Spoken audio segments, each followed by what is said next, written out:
All right, here we are. Same woods. This will be the third time I've sat here this year. Second time I've sat here with you guys. This hunt is fueled by Gold Peak Sweet Tea and False Hope, but I'm just kidding. I really think these are gonna turn out to be good woods. I think we're maybe gonna see something today. I've seen something every time I've been out here. Last time was just unfortunately on my way out. But let's go ahead and get geared up and get ready to get in there. Scent killer. I'm a hunter on a budget, so I'm the almost all Walmart brand kind of guy. I'm also a firm believer that sometimes we overcomplicate hunting, and for generations, hunters went out into the woods, all natural, and killed deer that I would love to kill. And so sometimes I think we put an overemphasis on this. But then I go into dry spells like I am now. Haven't taken a buck the last couple of years. And I think to myself, I'll take any advantage necessary. Rangefinder.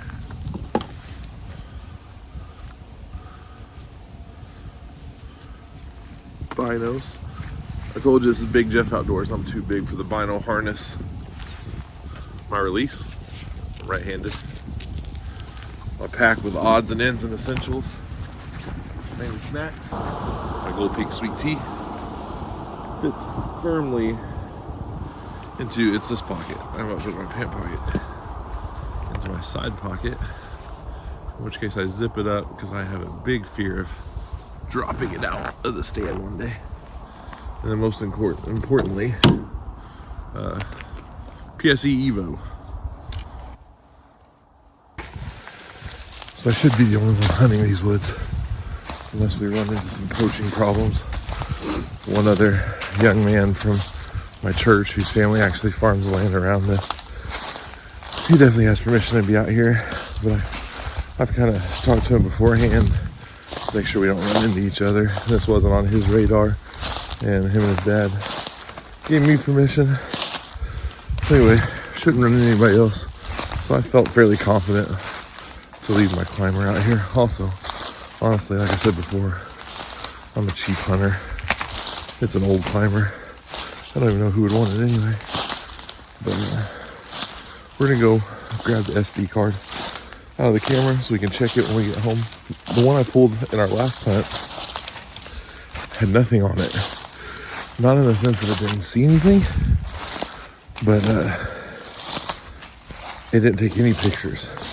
And if you guys saw the squirrel traffic out here, I shared a little bit of it with you. I shared very little of it with you. There was a lot of squirrels. I normally get hundreds of pictures of squirrels every time I pull that camera, with some deer just kind of sprinkled in. So the fact that it didn't take any pictures tells me it was a technical error, probably an operator error, but we'll see. I'm gonna go down there and switch it out. Hopefully we'll have better luck when we get home tonight checking it.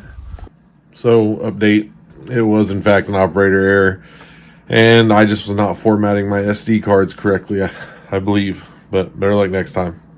Anyway, back to the deer adventure.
been about 10 minutes since I checked the SD card, just to give you a little time idea. I searched the car. I didn't bother to look in the shop because I was just certain it was in the car. And I searched the car, could still not find my bow hanger. So the bow's here in my lap, which is fine. It's not a big deal. Also, I have absolutely no clue where this other glove is, and it was a little bit too warm today to put on my thicker gloves. Temperature's up significantly from yesterday, but it's all good. That's what it is. Like I said back at the car, our fathers and grandfathers and so on killed deer all the time. I'd tell Rachel whenever I'm talking myself out of buying something expensive that our ancestors killed these things with recurved bows on foot without deer stands, so I could do this. Anyway, we're set, ready to go. The wind is a lot more favorable today in the fact that it almost doesn't exist. So feeling optimistic, and let's get it done. Let's get it done.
All right, I told you guys I do nuisance wildlife control as well, and as you see in the ground everywhere, I have these mold traps, and it actually looks like right here we've actually caught one, but I'll save showing you a dead mole. Nobody cares about that, and instead I'm going to send you over to probably the smartest person I know, and maybe you'll learn something from him today. So here, go meet the professor.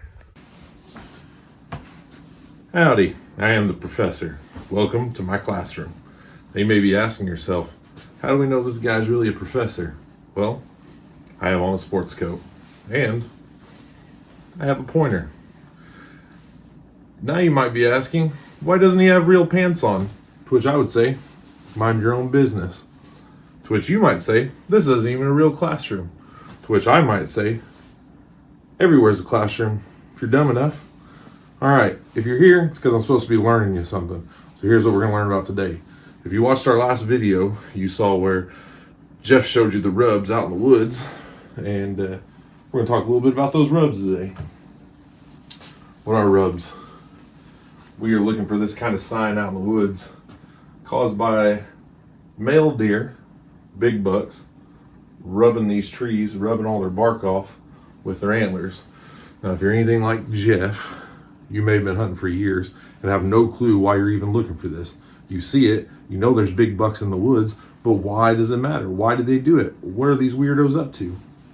I'm here to answer that. Deer, all filled with glands: preorbital gland, tarsal gland, preputial gland, metatarsal gland, and the very scientifically named forehead gland. That's the one we're going to focus on today. Forehead gland, surprisingly, located right in the middle of their forehead. I don't know if you guys can see it very well. His forehead is darker than the rest of his fur. That's because during this time of year, right before the rut, these glands in the forehead actually secrete a chemical which will make their fur appear darker. But also, while secreting that chemical, they rub it on these trees. Maybe you're asking, What's all that scent for? Same reason why I pee in my front yard, to let my neighbors know I'm in charge. This is my house. These deer use the secretion from their forehead glands to mark their territory, essentially, letting all other bucks know this is my woods. I'm the top dog here. Some believe they can actually, by smelling the secretion from the glands, bucks can kind of tell that that buck's bigger and badder and older than me, so they know to steer clear. Again, also training their neck muscles like Muhammad Ali on a heavy bag to get ready for the fights coming up in the rut. So maybe you've learned a little something today. Hopefully you can apply it to hunting, but you're welcome. So mole traps are collected in the back of the all-purpose Sonata. I hope you learned something from the professor. Such a smart dude. Also, so good looking, right? What a handsome guy. Anyway, we're gonna move these over to somebody else's yard, get them set up. Again, they're a pretty simple trap. Scissor trap, they go on the ground, you step on that top and it opens up like a scissor, kind of runs along the mole's tunnels. This right here dangling is a pressure plate. You want it to sit flat on the ground. When a mole goes back through that tunnel, pushes the pressure plate up, releasing the springs, closing them in the scissors, they can't go anywhere. But I won't bore you with watching me set those up, and instead come with me as we scout a new piece of woods. Okay, so when jobs that the all-purpose Sonata can't get to need to be done, this is the rig to use. So we're gonna do a few things today. We're gonna go check a trail camera that just has an SD card, not a cell cam. We're gonna prepare a new stand to hunt out of. The stand's already there, but I've not scouted it. I've not really trimmed any shooting lanes, anything like that. And today the DeerCast app, which I trust a lot, says that it's not great deer hunting, so I'm gonna go ahead and use today to just kind of prep another set of woods and try them, give our woods a break that we've done so far, and get out and see what's just down the road actually from there. So I'm gonna go ahead and get this thing rigged up to go.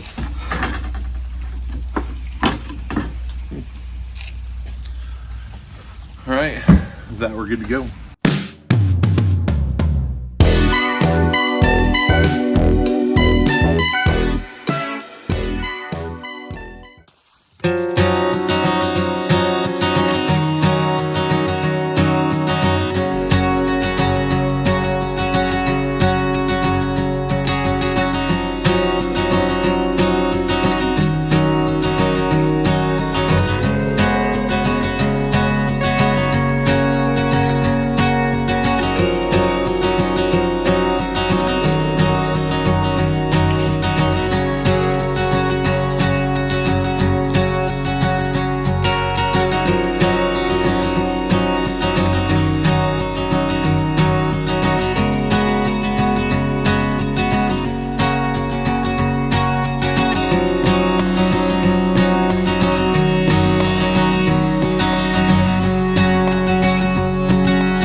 good sign for later in the year. Turkey feathers.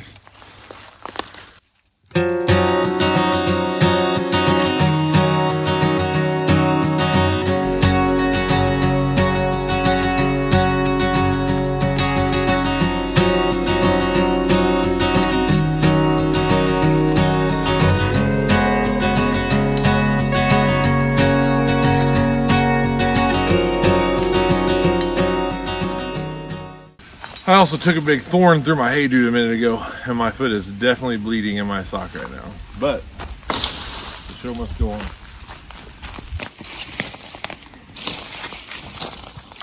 Ow. Also, this was laying over there. I don't really know what it belonged to. There's another bone, looks like maybe a vertebrae. But if you know what this jawbone probably belonged to, comment, let me know. I have no clue. All right, I'm gonna get back up in the stand and look down this way, see if that worked.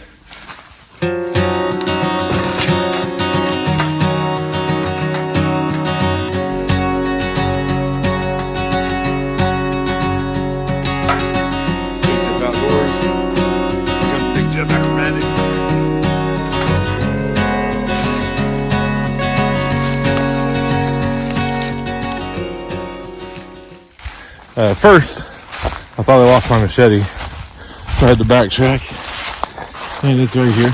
So, no harm, no foul. A little bit of sign we're looking for. I don't know if you can see it. Acorns, a lot of nuts in the area. Mean food source all year long, even after the crops have been harvested and then picked over. The next thing I want to show you is out here trimming this shooting lane. So you see into this field. About to cut this tree down. Decided to leave it just to show you guys. Nothing major. We got a little rubbish going on. So I think the professor taught you about that earlier in this video. All these fields in this particular area that are farmed are completely surrounded by woods. So even field there, pasture there, there's a tree highway that goes through here, and it's really miles and miles long. And the big bucks are getting food source, they're getting bedding, and they're using these areas of woods as like a tunnel or a highway for coverage. So overall, I think it can be a good spot. We're gonna give it a few sits and try it out, but sitting here will probably be in our next video. So I'll see you then.